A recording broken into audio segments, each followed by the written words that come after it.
Hello,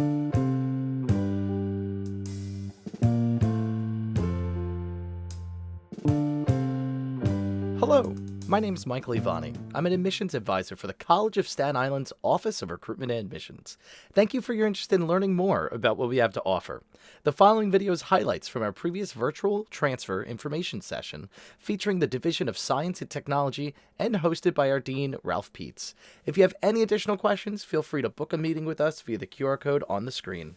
Enjoy. What I'm here to do is to present the opportunities you can find if you decide to join one of the programs in my division. The division has currently got 6 academic departments: biology, chemistry, computer science, engineering, environmental science, math, and physics and astronomy.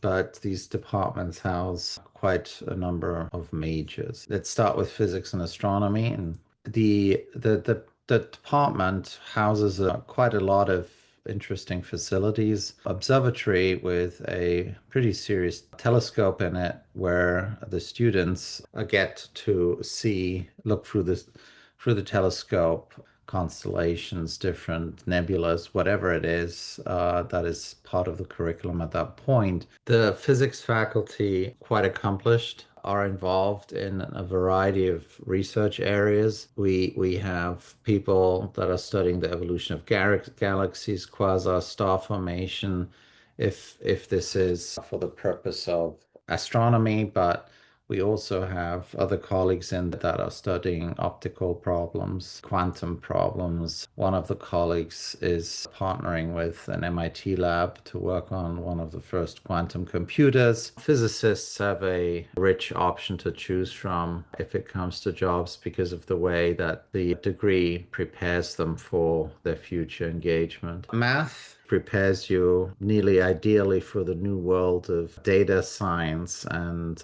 AI in a certain way, because you're introduced to all the quantitative back end pieces to it, and you learn it from an interdisciplinary perspective. Where do math graduates go? Well, they can become teachers, accountants, and go into research, insurance, because they can calculate the risk, and that's what an insurance underwriter does, financial analyst, much the same. Math is a pretty large department, and mathematicians do research on a variety of different topics. We have engineering, environmental science. Studying engineering, it's accredited at the highest levels. That means that the engineering companies that hire our graduates can ensure that they are certified at the highest degrees too, which is critical in engineering. The variety of degrees, both undergraduate and graduate, that are offered through the engineering department, and the level of education in engineering is really, really high. It has also recently been awarded a significant amount of funding by the state and the federal governments to develop things like technology to support the national grid, or wind energy to find alternative energy sources to support New York State.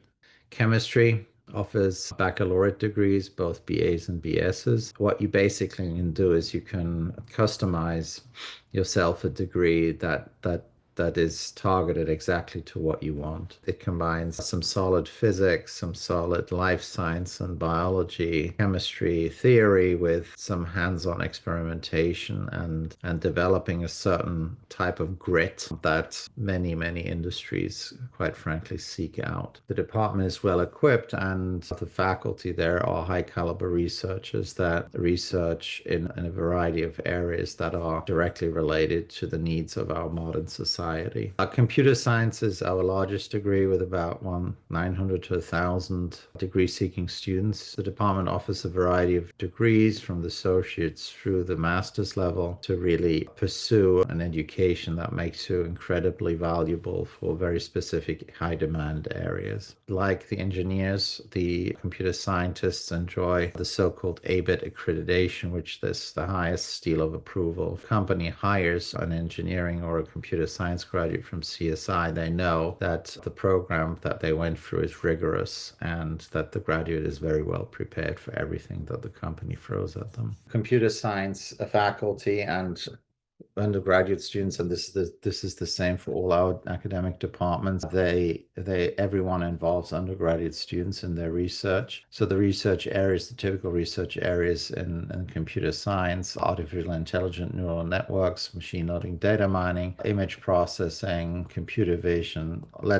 So just imagine you break your arm or whatever and you get an x-ray. Now the machines look at it, and the doctors less and less, because machines make less mistakes than doctors when they look at images. Biology is probably the second largest major in Division of Science and Technology after computer science, about 800 students, I think, at this point. We have an Institute for Developmental Disabilities, and that's essentially an interdisciplinary research group of faculty who work on neuroscience problems from a variety of different angles. Our biology students have a lot of opportunities when their studies here, because it's a rather large department and there's some exciting things going on. My colleagues in biology actually took graduate and undergraduate students on an expedition to Antarctica. He did this already a couple times. He was able to rent a large research vessel from NSF and do some studies that relate to the effects of climate change, trying to describe the effect it has on birds and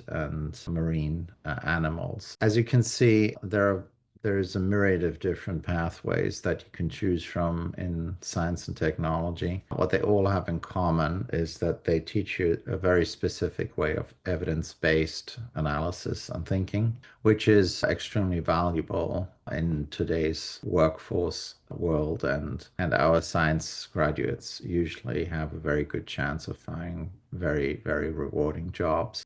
Please take a screenshot and dig deeper on the department of your choice to find answers to your questions.